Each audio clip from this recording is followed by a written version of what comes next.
परमेश्वर के अनुग्रह के वचन तीमुथियुस को लिखी गई पौलुस प्रेरित की दूसरी पत्री अध्याय 3।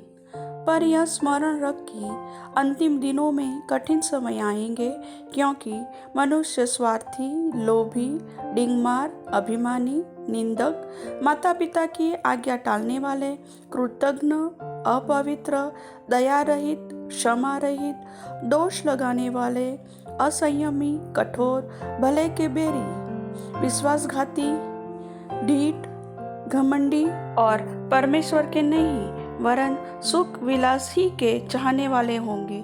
वे भक्ति का भेष तो धरेंगे, पर उसकी शक्ति को न मानेंगे। ऐसों से परे रहना।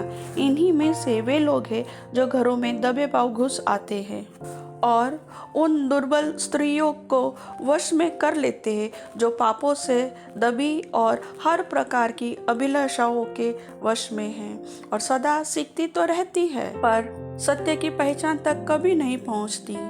जैसे यन्नेस और यब्रेस ने मूसा का विरोध किया था, वैसे ही ये भी सत्य का विरोध करते हैं। ये ऐसे मनुष्य हैं जिनकी बुद्धि भ्रष्ट हो गई है और वे विश्वास के विषय में निकम्मे हैं, पर वे इससे आगे नहीं बढ़ सकते, क्योंकि जैसे उनकी अज्ञानता सब मनुष्यों पर प्रकट हो गई थी, वैसे ही इनकी भी हो जाएगी।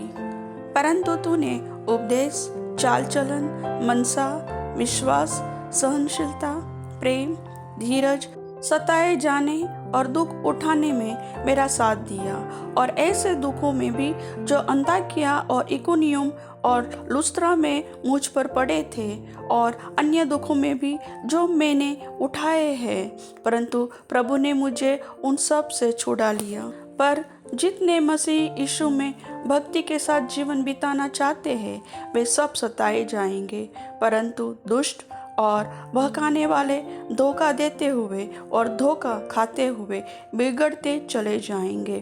पर तू उन बातों पर जो तूने सीखी है और विश्वास किया है, यह जानकर दृढ़ बना रह कि तूने उन्हें किन लोगों से सीखा है, और बचपन से पवित्र शास्त्र तेरा जाना हुआ है, जो तुझे मसीह पर विश्वास करने से उद्धार प्राप्त करने के लिए बुद्धिमान बना सकता है।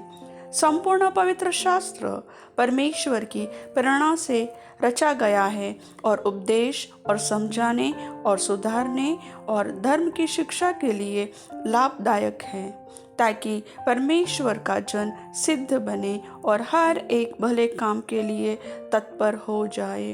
प्रभु वचन के सुनने वाले सभी भाई बहनों का आशीष दे। आमीन।